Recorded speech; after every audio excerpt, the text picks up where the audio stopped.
모든 병이 그렇지만 파킨슨병은 이 병이 시작될 때 좀 더 일찍 파악해서 빨리 대응하는 것이 매우 중요합니다. 그래서 자녀분들이 파킨슨병에 대한 지식을 가지고서 부모님을 좀 섬세하게 관찰하고 판단하는 것이 매우 중요하다고 생각합니다.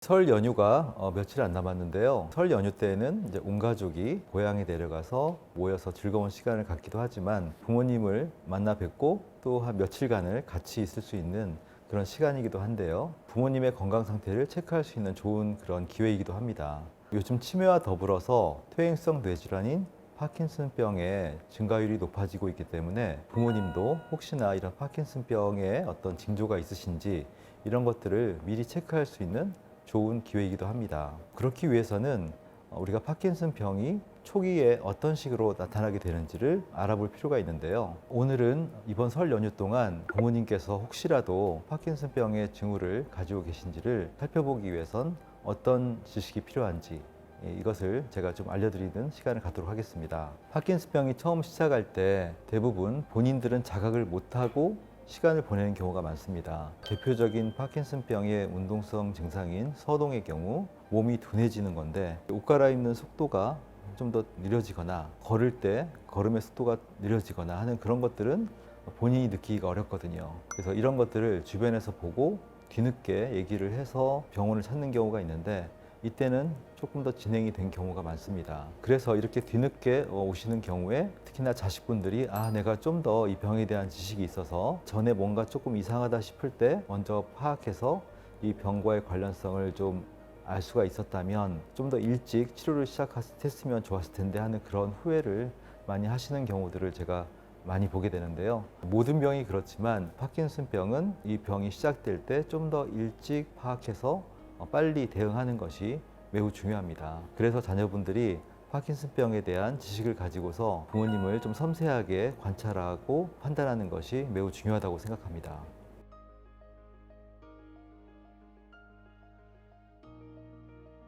파킨슨병에는 여러 다양한 증상들이 있는데요. 일단 외관적으로 보이는 것은 이제 운동성 증상이 대표적이겠죠. 운동성 증상은 이제 서동, 경직, 떨림이 대표적인데요. 파킨슨병을 초반에 잘 인지 못하는 경우가 파킨슨병은 떨림이 있어야 한다는 생각을 하기 때문인데요. 의외로 파킨슨병은 떨림이 전혀 없는 경우도 전체에서 한 20-30% 됩니다. 뒤늦게 떨림이 없지만 다른 증상이 심해진 상태에서 병원을 찾는 경우가 많은데 일단 떨림보다도 더 중요한 것이 서동과 경직입니다. 특히 서동이 핵심인데요. 서동을 판단하는 방법은 일반적으로 이 서동이 몸 전체가 아니라 좌우 한쪽 편측으로 옵니다. 팔과 다리가 있는데 어떤 분들은 팔이 먼저 올 수도 있고 어떤 분들은 다리 쪽이 먼저 올 수도 있습니다. 이게 좀 서동이 좀 진행이 된 경우에는 걸을 때 한쪽 다리를 좀 끈다거나 아니면은 걸을 때 끄는 거는 명확치 않더라도 한쪽 팔이 움직임이 덜하다거나 이런 식으로 좀 알 수가 있는데요. 이런 부분도 좀 이상하다 싶을 때는 좀 더 확인하는 차원에서 우리가 동작 검사를 한번 시켜볼 수가 있습니다. 제자리 걷기를 한번 해보면요. 좀 더 그 차이가 명확해지는데 한쪽 다리의 움직임이 둔하기 때문에 왼쪽이 안 좋으면은 왼쪽의 무릎이 오른쪽에 비해서 좀 덜 올라갑니다. 좌우의 어떤 움직임의 차이가 있기 때문에 이 발바닥이 땅에 닿는 그런 그 발소리가 좀 다릅니다. 리듬이 다른 거죠. 이런 걸 통해서 알 수가 있고요. 또 팔의 움직임도 확실히 제자리를 걷기 할 때 더 좌우 차이가 명확하게 나타날 수가 있습니다. 이런 식으로 해서 편측의 서동을 확인하는 방법이 있습니다. 또 한 가지 경직에 대한 부분도 확인할 수가 있는데요. 일상에서의 움직임에서는 좀 파악이 어렵고 이것 또한 동작 검사를 해보는 게 필요합니다. 서동과 마찬가지로 경직도 편측으로 오게 되는데요. 팔의 경직의 경우는 쭉 들어서 올려보면은 왼쪽이 좀 안 좋다고 할 때 오른쪽은 비교적 반듯이 펴지는데 왼쪽이 굽어지게 됩니다. 안 올라가기도 하고요. 그래서 귀에다 붙여보라고 할 때 한쪽은 잘 붙여지는데 반대편이 잘 안 붙여지고 굽어진다거나 이런 식으로 우리가 경직을 확인할 수가 있고요. 제자리에서 서 있을 때 다리를 이렇게 만져보면은 이 경직이 있는 쪽은 다리가 약간 굽어져 있습니다. 그거를 앞에서 확인하기는 쉽지 않고 무릎 뒤편을 이렇게 만졌을 때 경직이 있는 부위는 좀 굽어져 있습니다. 이게 들어가 있는 거죠. 한쪽은 반듯한데 한쪽이 약간 앞으로 굽어진 그런 것들을 확인하면 한쪽으로 경직이 생겼다라고 판단할 수가 있습니다. 그리고 떨림에 대해서는요, 사실 떨림이 있다고 다 파킨슨은 아닙니다. 이 서동과 경직이 있어줘야지 파킨슨인데, 예전부터 이렇게 좀 떨어오신 분들이 있죠. 본태성 진전이라고 해서 평상시 예전부터 떨어왔던 분들은 이게 파킨슨에 의한 떨림이라고 더 생각하기가 어려운데요. 파킨슨병의 떨림에서의 특징은 이 또한 마찬가지로 편측 한쪽으로 보통 오게 되고요. 팔이 먼저 떨릴 수도 있고 다리가 먼저 떨릴 수도 있습니다. 특히나 다리가 떨리는 경우는 더 파킨슨 쪽의 떨림에 가깝다고 볼 수가 있겠죠. 그리고 가장 중요한 파킨슨성 떨림의 특징은 안정시 떨림입니다. 가만히 쉬고 있을 때 자기도 의식하지 못하게 떨리는 이런 것들은 좀 더 파킨슨성 떨림에 가깝다고 볼 수가 있겠습니다. 그래서 이렇게 운동성 증상에서 서동에 대한 것을 먼저 확인하고 그 외에 경직과 떨림이 있는지 이런 식으로 관찰하는 것이 좋을 것 같습니다.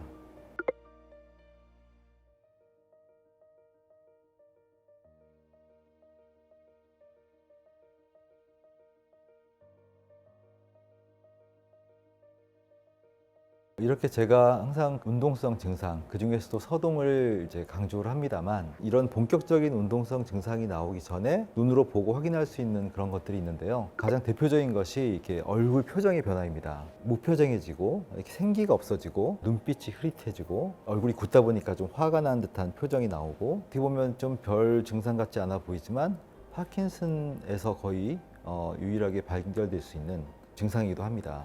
말하는 것도 좀 차이가 있는데요. 목소리가 좀 작아지고 탁해지는 느낌이 있고, 많이들 환자분들이 얘기하시는 것이 노래를 부르면 높은 음이 안 올라간다고 합니다. 이런 것들이 성대 근육과 관련된 그런 부분에서의 증상으로 인한 건데요. 직접 뵙지 않더라도 평상시 전화를 통해서도 우리가 좀 느낄 수 있는 그런 것들이기도 하죠. 그리고 이제 무엇보다도 중요한 것이 자세인데요. 파킨슨이 시작이 될 때는 이렇게 굽게 됩니다. 상체가 굽게 되는데, 연세가 드시고 허리가 안 좋으시면 당연히 이렇게 굽으니까 그걸 가지고서 우리가 파킨슨 가능성을 보기엔 좀 어렵지만, 굽어지면서 서동이 같이 시작이 되면 약간 굽어지면서 앞으로 쏠리니까 걸을 때 이렇게 이 다리에서의 서동과 함께 걸을 때 좀 더 종종걸음이 됩니다. 그래서 그런 파킨슨 특유의 자세가 나오기 시작하는데, 이제 그런 것들이 같이 겹쳐져서 앞으로 굽어지면서 이렇게 종종걸음을 걸으면은 좀 의심을 해볼 필요가 있습니다. 그리고 또 한편으로는 도파민이 떨어지면은 의욕이 없어지고 생기가 없어집니다. 그래서 예전에 말을 많이 하셨던 분도 말수가 줄어들고 사람들과 어울리지 않게 되고, 가족들이 모여 있어도 이렇게 한쪽에서 그냥 우두커니 계시는 경우가 많은데, 이런 것들도 상당히 좀 유력한 초기 징후의 하나일 수가 있습니다. 이런 것들이 이렇게 한 가지가 아니라 두 가지, 세 가지가 겹쳐서 나타날 때, 그럴 때는 좀 우리가 심각하게 의심을 하고 병원을 찾을 필요도 있을 것 같습니다.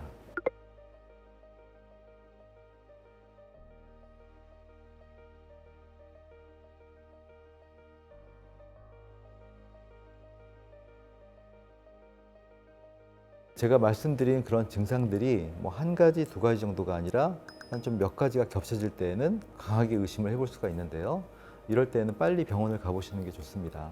신경과 병원이나 의원을 이제 가보셔서 정밀한 그런 진단을 받는 게 필요한데요. 이렇게 병원에 내원하시면 이렇게 동작 검사, 이렇게 우리 걷고 그다음에 손을 좀 움직여 보고 뭐 이런 것들을 통해서 간단하게 체크를 할 수가 있습니다. 이런 증상이 좀 명확한 경우에는 문진과 동작 검사를 통해서 파킨슨병을 확진할 수도 있고요. 뭔가 좀 명확하지 않은 경우에는 PET-CT 검사를 통해서 좀 더 명확하게 판단할 수도 있습니다. 증상이 이렇게 동작 검사나 문진을 통해서 파킨슨병의 가능성이 좀 많이 높은 경우에는 약을 먼저 처방을 할 수도 있고, 그렇지 않은 경우에는 PET-CT까지 검사를 한 다음에 약을 처방을 하게 되는 경우가 있는데요. 이제 이 시점에서 현대의학과 한의학의 어떤 대응 방법이 좀 다른 것 같습니다. 현대의학 같은 경우는 보통 증상에 대해서 우리가 어떻게 대응하냐, 도파민제를 어떻게 쓸 것이냐, 이런 기준으로 어차피 이 병에 대해서는 어떻게 그날